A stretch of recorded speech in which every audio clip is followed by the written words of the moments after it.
Deo zany feo mandeha amin'ny mediakarany vidin'ny solika tsy mitsahatra manome fahafampony mpanjifa ao amin'ny ny orinasa galana profony zany ilay lalao iray nikarakaraina izay nampandrifina amin'ny fiadiana izay tompon-daka maneran-tany eo amin'ny sehatry ny baolina kitra. Tsy mahalala ny fotoana iakaran'ny vidin'ny solika sy ny sarany marina ireo mpitantana ny tombon-tsolika eto amintsika, ny fanjakana sy ireo orinasa mpanjinjara ary ny ofisym-pirenena misahana ny lasantsy na ny ONH no mandinika sy manapaka izany araka ny fanazavana. Tsy manana ide mihitsy zay. Tena tsy fantatra mihitsy ilay satria tsy izay zany tsy ao anatin'le manao an'le fanaovana mihitsy fa ny kompania miaraka amin'ny fanjakana, miaraka amin'ny ministera sy miaraka amin'ny OMH zay no mametra ny lebrian'ny solika io.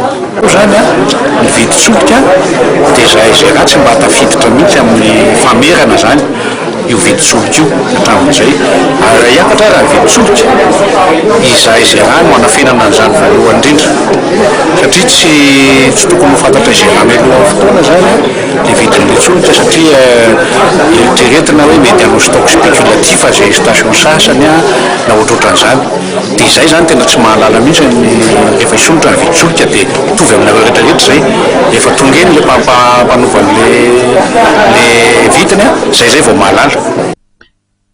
Faly rehefa vonina andeha ho an'i Brezila kosa ny ramatoa Intso Jonior ilay nandobaka ny loka-goavana nandritra ny lalao Coupe du Monde izay nikarakarain'ny orinasa galana. Fandehanany makany Brezila mandritra ny mondial ka iantoana ny fandaniana rehetra no azony ary io maraina voatetsy amin'ny bis ankorondrano no nanorana izany loka izany. Faly beka. Faly be. Rainao zany isan'ny ekipa alainao mandritra Coupe du Monde. Brezila hatramin'ny farany efa nieritreretiko.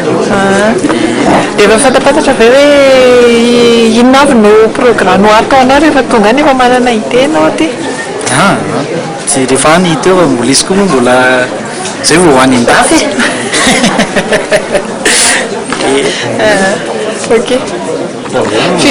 Firy andro moa zany ianao mandeha sesy dia ireo fihinana? Mandro angamba izy. Mpandresy hafa misa folo izay nahazo fahafahana amin'ny lasantsy fiarany sy godizan'ny polony koa no tolorana lokany nandritra io fotoana io. Iny sarany any toko lasitoko vavy no isarahana raha amin'ity takarivan'ny alarobia ity fisaorana ny tolotraonao nanaraka ny fampahalalam-baovao hatramin'ny farany manome fotoanaonao ny namana fampahalalam-baovao ito amin'ny fahitalavitra matv ho amin'ny rahampitso amin'ny valora ariva hatrany filomato.